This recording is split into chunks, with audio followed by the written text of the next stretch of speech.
Devilman Crybaby? More like Devilman makes me wanna die, baby.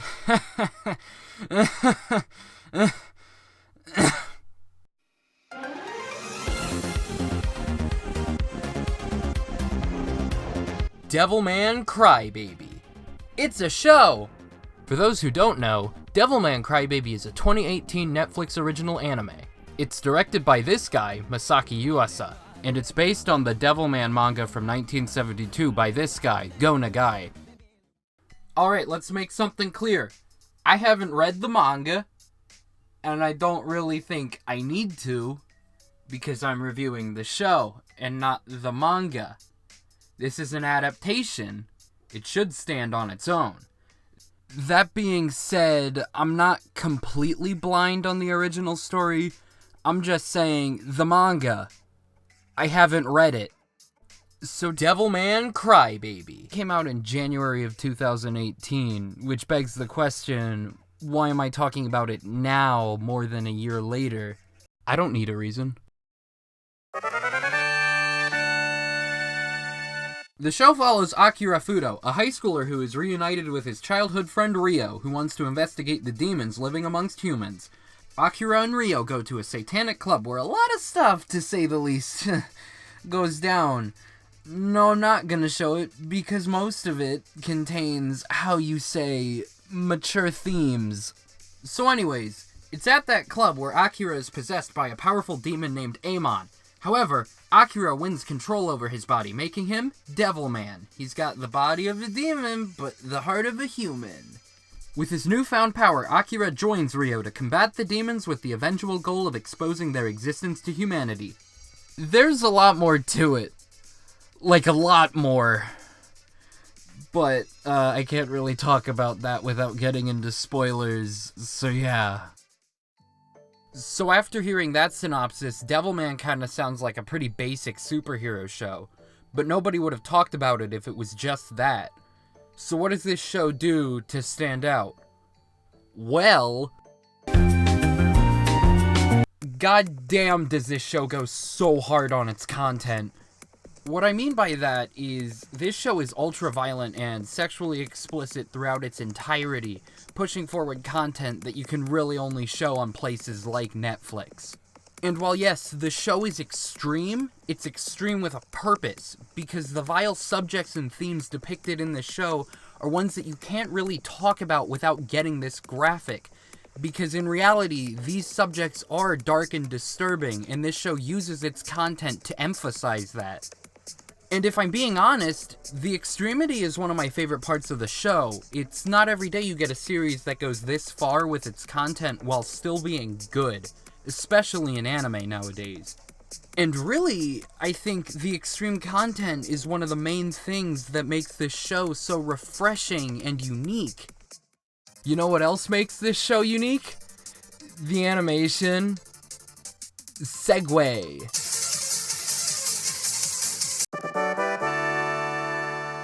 This anime is kind of my first exposure to Masaki Yuasa's work. I say kind of because prior to this, the only thing I had seen by him was that one Adventure Time episode he directed. With that in mind, the animation in this show is very hit or miss for me.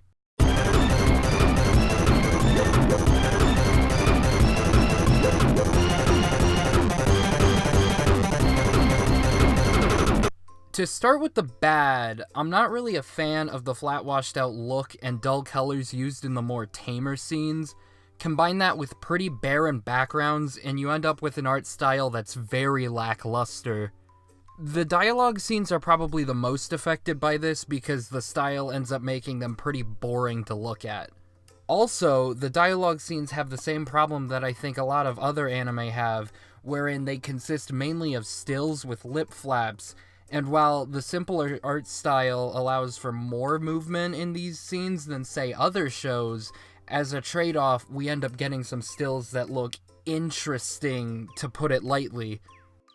Luckily, though, the animation in most scenes never ends up looking bad, but it's never really amazing either. Well, except the parts where it looks amazing. Because when the animation works, oh my god, does it work! See, The animation in this show really gets to shine in the moments where things just get crazy. In said moments, the animation is so smooth and fluid that it's able to create these disturbing and incredible scenes of body horror and surreal imagery. It's just so good. Scenes like the Sabbath Club or Akira's fight with Serene, where he's literally boning her to death as they're flying through the air.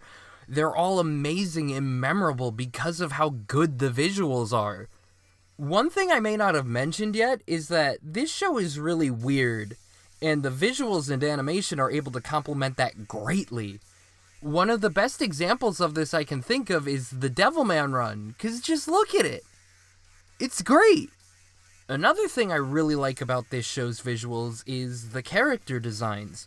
Pretty much everyone's design is an improvement over their much more simple manga counterparts. Well, everyone except Rio. I just can't take him seriously with his dumb, stupid bowl cut. I don't like it. In all seriousness though, the animation in this show is super unique and it looks really good. For the most part. Pair that with some amazing shots and it's really easy to see why the visuals are one of the most praised aspects of this anime. The other thing people like to praise a lot in this show is the soundtrack, and I have to say, it's good! I think the music does a great job of matching the atmosphere and mood of certain scenes, while also doing a good job of setting the tone for those scenes. I especially like the music used in the more slice-of-life segments, mainly the moments between Akira and Miki. The nice, calm beat of the music creates this warm and homey feel that really helps make these scenes some of my favorites in the whole show.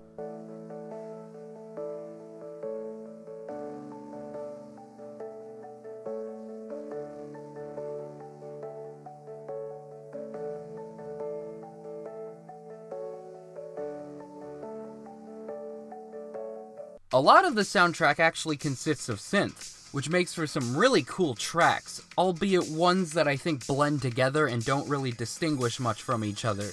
But they're cool tracks nevertheless. However, they're not among my favorites. Those are reserved for tracks like Devilman, which is my favorite rendition of Akira's theme. It sounds so triumphant and it fits perfectly for the action scenes with Devilman. Another one of my favorite tracks is From Here to Eternity. This song is used only once, appearing in the show's most soul-crushing moment, and if you've seen it, you know what I'm talking about. The song itself is just so emotional, and because it's a dramatic remix of those homey themes I talked about earlier, it becomes all the more powerful. So powerful, in fact, that as this song played, I almost cried. This track is just a great example of how music can really make a scene. And then there's the cream of the crop, the best of the best, and that track is without a doubt the Devilman Nauta.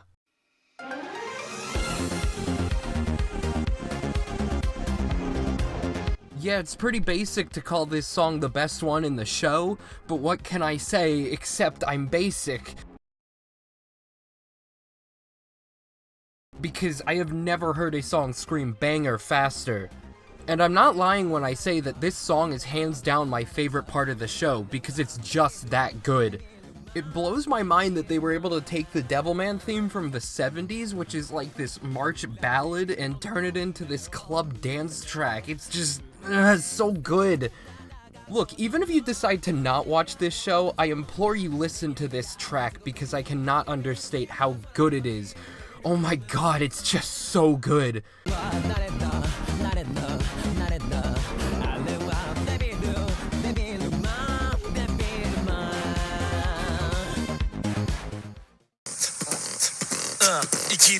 On a somewhat related note, one of the most creative things in the show for me is the inclusion of the rappers.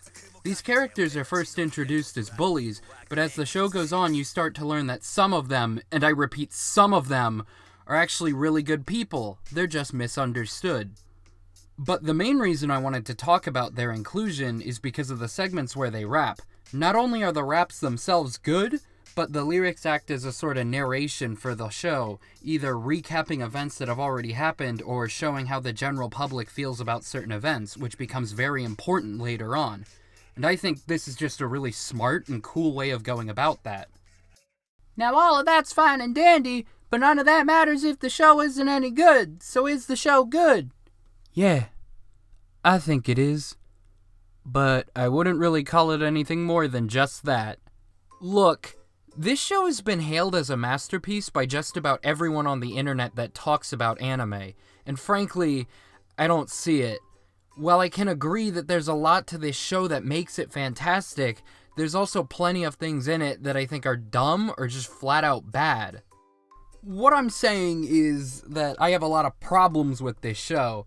Problems that I can't really talk about without getting deep into spoilers, which is why the rest of this video will be me talking about those spoilers.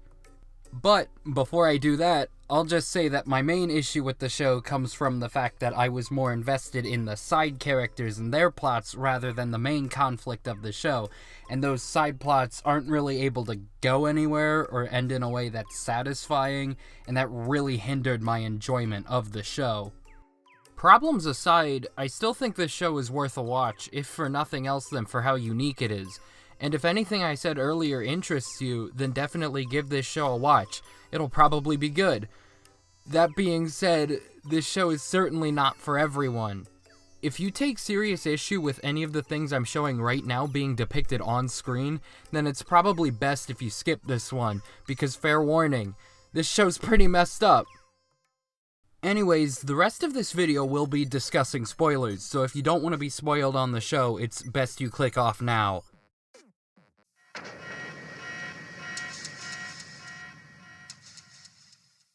Alright, so in order to get into my problems with the show, we're first gonna have to talk about the characters. The individual characters in Devilman don't really have that much to them, or they're not really all that complex. However, I found myself liking most of them despite that. And now I can't really come up with a good segue, so Akira! He's the main character. Let's talk about Akira. Let's talk about Devilman. Let's talk about Akira Fudo, who is also Devilman. Now, I wouldn't call Akira the best character in this show, but he's a really good main character because it's easy to root for him and he has plenty of entertaining moments that make it hard to dislike him. My favorite aspect of Akira's character, though, has to be his ability to empathize with pretty much anyone. See, Akira cries a lot in this show. It's called Devilman Crybaby for a reason, but it's never for himself and it's always for other people because he's always seeing the best in others and he wants what's best for them. And honestly, it's this trait that makes Akira such a good character for me, because a character who is this empathetic towards others is really endearing in a world where most people aren't. Now, there are two major things that really hold Akira back as a character for me. First, I think Akira's internal struggle is pretty weak, that struggle being him trying not to lose his humanity to his devil side. I liked the scenes where Akira became more aggressive or where he had to deal with his demon urges. Those were interesting, but the show doesn't really explore these ideas all that much, so this part of his character ends up feeling underdeveloped. Eventually, Akira does come to terms with himself, deciding that he is neither human nor demon, but something in between in the form of a Devilman. And while this is a resolution, yes, the conflict leading up to it isn't developed enough for this arc to feel satisfying. My other big issue with Akira is that he is naive to the point of just being stupid. What I'm talking about is how he is way too trusting of Ryo, who consistently acts like a homicidal maniac. And look, I get it. Akira and Ryo are friends, and like I said earlier, Akira's always trying to see the best in people, so of course he'd trust Ryo. But it's just really annoying when Akira's main character trait is feeling for others when they're hurt, and Ryo is constantly hurting and killing other people in front of Akira, and he just doesn't seem to care. You know, Akira should have realized that something was wrong with Ryo when the first thing that he does after being gone for like 12 years is pull out a gun and shoot at Akira's friends. But no, Akira doesn't really seem to care about that. Okay, so then will Akira stop trusting Ryo after he tries to kill Miki, you know, the person who Akira cares about the most in the world because she's seen too much? Or how about when Ryo releases Koda's demon form causing the track massacre? Or how Ryo doesn't really seem to care that humanity's killing itself after demons are revealed, almost like it's a part of his plan or something. And I could bring up the club scene where Ryo slashes a bunch of innocent partygoers, but the show excuses that because Akira was on drugs that time. But you know when Akira's not on drugs? Every other instance I just brought up. And even after all that, Akira still trusts Ryo. And I know this because Akira thinks Ryo's gonna save everyone with the TV broadcast he makes at the end of episode 8. And it's only with that TV broadcast where Ryo makes a global crisis that he caused worse and reveals that Akira is Devilman, does Akira finally go, "Oh no! Ryo's the bad guy!" They played us like a damn fiddle! But by then, the world is already too for anyone to do anything about it, and so it's just super frustrating to see this happen. There is no reason for this character to be that oblivious. Alright, that's enough about him. Let's talk about Miki. Now, Miki doesn't have a whole lot to her character. Her personality can pretty much be summed up as nice, and she doesn't really have an arc of her own. She really only exists for Akira. However, the story is able to get some themes across with her character by sort of presenting her as the best way a human can live, being someone who always chooses love and never one who gives in to hatred or prejudice, because Miki, probably even more so than Akira, is always seeing the best in people, and similar to Akira, it's this that makes her such a likable and endearing character despite not being all that complex. Miki acts as the light in the darkness for Akira, and in a way, she acts as the light for the show. Sadly, that light had to go out as Miki dies becoming a victim to her own ideals, because while she may trust humanity, humanity sure doesn't feel the same way about her. Miki's death is incredibly well executed because where her character is supposed to represent the best in humanity, this scene is meant to show the worst, and it's honestly such a raw display of evil that it genuinely made me feel sick when I was watching, which is awesome because I love it when shows make me feel things. What makes this scene even more powerful is the stellar performance from Miki's voice actor, Megumi Han, because Miki's final scream is both haunting and soul-crushing, making a scene that I already considered to be the emotional climax of the show all the more devastating. Miki, despite again not having too much to her character, ended up being one of my favorite characters in the show. However, my favorite character has to be Miko. Miko's arc is by far my favorite plotline in the show, and it's the one that I found myself the most invested in. If you've seen the show, you'll already know this, but Miko's name is actually Miki, just like the other character. However, people always called her Miko as to avoid confusing the two. So Miko blames Miki for stealing her name, and to add to that, Miki outshines Miko at track, and so it's because of this that she grows incredibly jealous of Miki, viewing herself as inferior. And this is sort of reflected in their characters because Miki is basically perfect, whereas Miko isn't. She's flawed, and she lets her jealousy manifest into hatred towards Miki. It's because of this that she strives to best Miki at everything in order to validate her existence. And it's this struggle Miko has of constantly trying to be seen while living in the shadow of Miki that makes her my favorite character, because of how genuine and real it feels. Eventually, Miko meets Mayuta, who's one of the rappers. Mayuta has a similar problem to Miko, where society never views him as his own individual with merits of his own. He explains this to Miko in what is my favorite rap in the show. It goes on for like a minute, and the animation along with the voice acting really gets you to believe his struggles. And so, Miko and Mayuta bond over their shared troubles, forming a wholesome relationship. I really enjoyed their moments together, and I was excited to see where this pairing would go.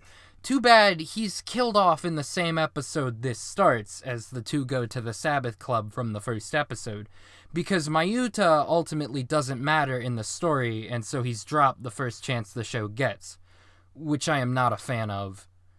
It's not all bad though, because it's at that club that Miko becomes a Devilman, because the same thing that happened to Akira happened to her. Miko, in her new form, becomes more confrontational, and she really lets her hatred of Miki build up, and it's with her new body that she is able to get what she's always wanted, as she is now physically stronger than Miki in every way, and it's through this that Miko learns she was wrong about Miki the whole time, because even though Miko can best her physically, Miki still remains the bigger person, because she always focused on standing up for others, and she never cared about some petty competition between the two of them. This is most evident in how Miki tries to save Miko from Kota, because Miki always thought of Miko as a friend. And so, Miko realizes that her feelings of hate and resentment towards Miki were actually feelings of love and admiration.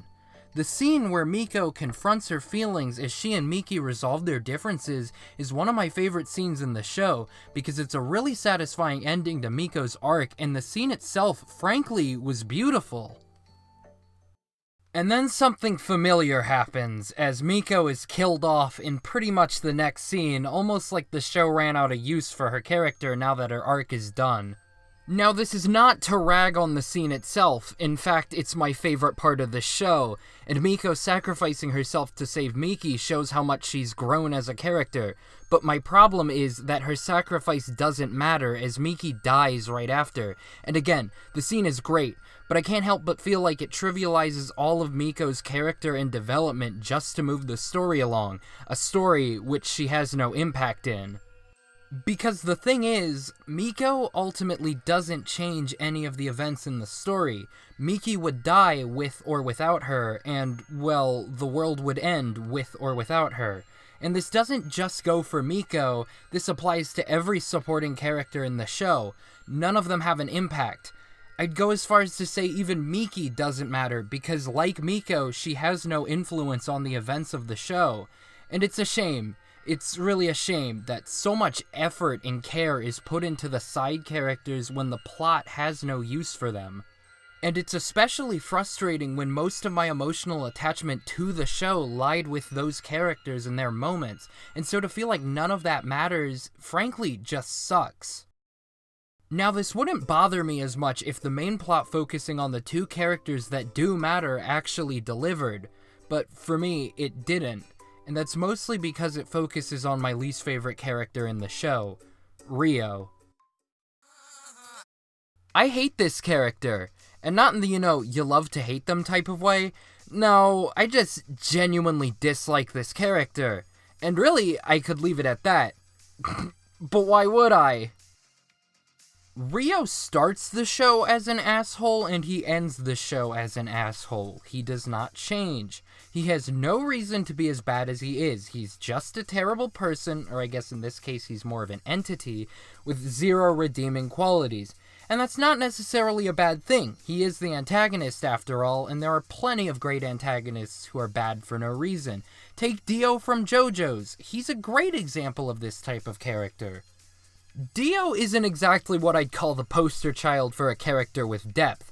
He's just kind of evil, and he doesn't really have a reason to be. However, Dio manages to be a great and entertaining character despite that because of a little thing called charisma. And herein lies my problem with Rio. He's just kind of boring. So now, not only is he unlikable, he's bland and unlikable. And so it becomes really hard for me to care about him.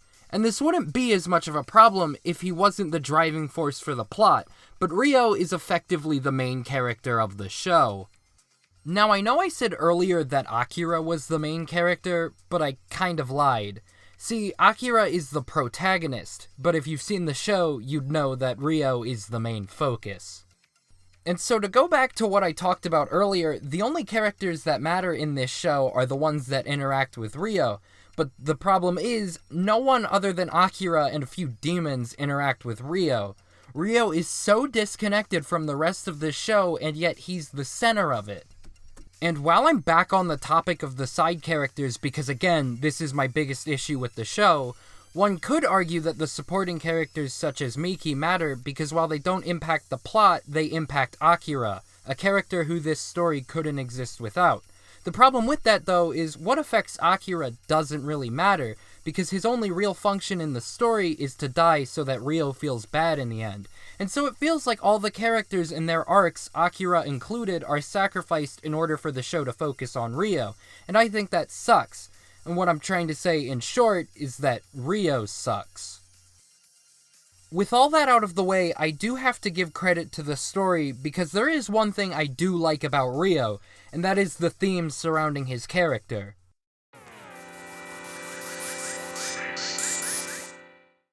The main lesson of Ryo's character, and really the show as a whole, is that having a nihilistic attitude like Ryo's, where you reject love and believe that only the strong should survive, ultimately ends up being self-destructive, because as the show demonstrates, when you're the strongest, like Ryo, and only the strong survive, then you'll eventually just end up alone. The story is trying to say that people need love and to be compassionate with one another in order to survive, otherwise they'll end up destroying themselves and each other, and I think that's a great message, and a surprisingly positive one to come out of such a dark work. And it's not like this message is just shown in Ryo's character, as the story further demonstrates it in how it tackles themes of hate and mass hysteria as society begins to collapse once demons are exposed to the public. The show almost falls into the pit of having a message that's, humans are the real demons. Luckily, Devilman isn't stupid, and the message is more complex than that. What the show is saying is that people can become demons when they reject love and compassion, and instead give in to fear and hate.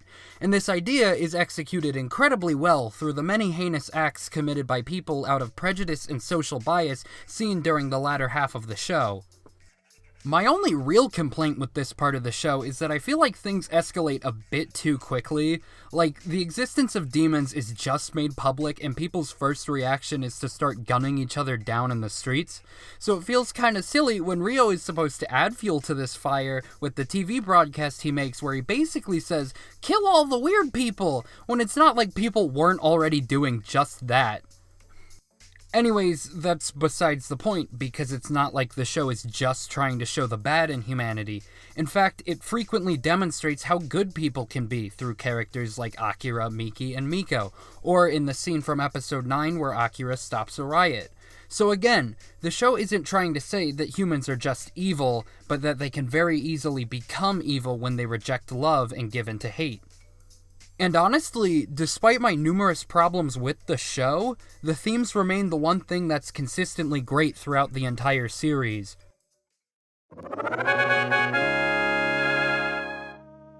Wait, there's more? Come on, man, you said you'd never make one of those hour-long video essays, but here you are, making one of those hour-long video essays. What are you doing, man? Come on, you're better than this. I think the first 2 episodes of Devilman are really fun, and I wouldn't have minded if it was just a weird, surreal superhero show. This is not to say I prefer the first half of the show, I don't. On rewatch, I actually found the first half to be kinda boring. I prefer the second half mainly because I think the themes are far more present and the emotional moments hit way harder.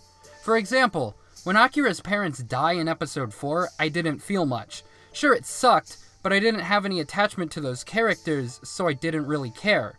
The death of the Makimura family in episode 8 got much more of a reaction from me because at least I knew who they were, and it also helps that seeing Miki's father try to bring himself to kill his son is very hard to watch, and the scene is incredibly well done. However, the emotions I felt there don't even compare to what I felt during episode 9. This is my favorite episode of the show, and aside from the finale, this is the main reason I'm doing this segment.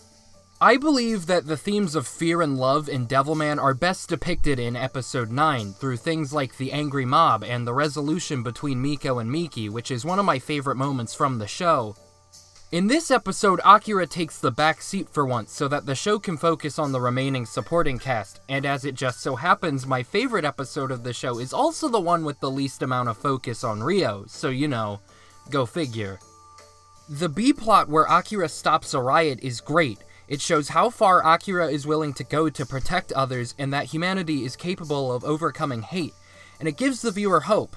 Hope that while things have gotten really bad, that maybe the characters can still make it out of this alive. They don't. Because while they just showed that humans can be good, again, not all of them are gonna be. And so, Devilman goes to show the dangers of hate and the mob mentality in what is my favorite scene in the show, the death of Miki and the rest of the supporting cast.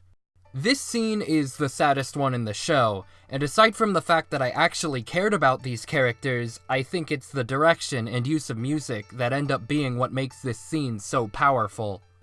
One by one, the characters are killed off by an angry mob until eventually the only one who's left is Miki, and this is where the best use of music in the show appears as From Here to Eternity starts to play, and I believe this song is the main reason why this scene is as emotional as it is. I also really like how slow and played out the scene is, depicting something that as the viewer you don't want it to happen, but you know it will, and yet the show keeps stringing you along thinking that maybe Miki can survive, all the way up until a knife is slowly dug into her back as she lets out a final soul-crushing scream. This scene didn't really make me want to cry, despite how sad it is, but what it did do was, again, make me feel genuinely sick because of how horrible it was, and I think that's a feat in and of itself. To add to this, the final scene where Akira realizes he's too late is heartbreaking, and it really drives home what just happened. The reason I've spent all this time talking about this show are because of moments like this, moments that made me care, ones that made me feel. This is why I'm so passionate about this show despite not loving it, and it's because I cared that my problems with the show come off as a lot worse than they probably are. Devilman is a show with high highs and low lows, and that became most apparent to me during Akira's breakdown, because in that moment I related to him more than I ever did before, because as he lost everything he cared about, I too no longer cared about anything in this show, because pretty much everyone I liked died. But what's that? There's still another episode. Oh no. Episode 10 is the worst thing ever. Now, of course, that's not true. There are obviously worse things. But I do hate it. I have, wait for it, 2 major issues with the finale. For one, this episode is full of what I'm gonna call fluff. See, at this point in the show, there's really only one thing left to do, and that's to show the final confrontation between Akira and Ryo. The problem, though, is that their fight isn't long enough to fill up a full 25-minute episode, and so the finale is filled with a bunch of fluff that doesn't matter. For example, there's the sequence of military violence and destruction near the beginning of the episode to add an anti-war message that feels really unnecessary. Look, I understand that the manga has an anti-war message, and that's fine, but Crybaby doesn't develop this idea well enough for it to feel natural. The fall of society never felt like a war, it always just seemed like witch hunts and nothing more. And then there's the dumb parts involving the other Devilman, who are nothing characters who have no reason having any focus directed towards them. Mainly what I'm talking about is the scene with Volcano Girl. What does this add to anything in the show? She doesn't do anything later, so what was the point? I get she's a character in the manga, but why do this now? Scenes like this and the anti-war stuff add nothing, and they feel like they're only here out of obligation because they were in the manga. There's more stuff like this in the episode, such as the humans fighting the demons in what I like to call the desert block. There's a bunch of line lasers, circle explosions, and flashes of lightning, and it looks dumb. Honestly, this shot describes how I feel about this episode, seeing as it's a lot of flash with no substance. All of this feels like a waste of time because none of it matters and I don't care about anyone involved. The only thing that matters in the show, and the only thing this episode should have focused on, was the fight between Devilman and Satan. Speaking of the fight, let's talk about that because here's my other problem with the finale. I don't care about the fight. The reason I don't care is because of the 2 characters involved. There's Ryo, who I hate and do not care about, and then there's Akira, who I do like, but he has no stakes in this fight. At this point, he's only fighting to win, because his character has nothing left. Like, the worst thing that could have happened to him already happened. Any goal he had before died with everyone else in the previous episode. Literally, what can Akira do if he wins? It's not like he can carry on the wills of his loved ones and rebuild the world, because that's gone too. There's nothing for him, which is why the show ends the only way it could have at this point, with Akira dying in his battle against Ryo. I'm gonna shock all of you right now. I don't like the ending. Whoa, crazy, right? Who would have guessed that? And look, it's not cause it's a downer ending or because everyone I like died, although the latter helps. No, it's because of this guy. This ending hinges on your ability to sympathize with Ryo, which is why I understand why some people really like this ending, because Ryo is in a sad situation, deserving of pity. He fell victim to his own ideology and now he's alone. On paper, that's sad. The thing is, I can't sympathize with or care about Ryo in any capacity. Frankly, I'd find it hard to like any character when the first thing we see them do is get upset because their friend won't let them kill a cat with a box cutter. But my issue with Ryo, once again, is that he has no solid motivation behind his ideology. He's always been terrible, and he never changed. He even had people like Akira who reached out to help him, and he always rejected them for no reason other than that's just how he is. And so it's borderline impossible to feel bad for a character in a terrible situation when they're the sole reason they're there in the first place. To go back to the Dio comparison, what makes him work is that the writer never asks you to sympathize with him because they know he's a terrible person deserving of nothing, which makes it all the more satisfying when he loses. The problem with Ryo is that no matter how you spin it, he wins. He achieves the goal he set out to do, he's just not happy with the outcome. And so instead of walking away from Devilman feeling like the ending was powerful or poignant, it instead left me feeling angry. Angry because the whole show felt kind of pointless when everything I cared about is sacrificed in order for this dweeb to learn his lesson. This isn't to say I hate all of the ending, because again, I like the moral of Ryo's ideology being wrong, and I like the irony in the ending and how love ultimately wins, because love ends up being the cause for Ryo's eternal suffering, as it's something he can never attain, and I think that's neat. Doesn't make me like the ending, but it's still neat nevertheless. And that, I think, about wraps it up. I could talk more about this show, but I think I'd end up repeating myself more than I already have. Plus, I don't really want to talk or think about this show for a long time, so I'll just leave it at that. End card. Hey, if you're here right now, it means you made it through the video. Congratulations. This is my first time making a video like this, so it's very rough, and I know I have a lot to learn. I don't really know what types of videos I'll be making in the future from this point, so for now, I'll just say leave a like if you enjoyed this video, and subscribe if you want to see more. Thanks for watching.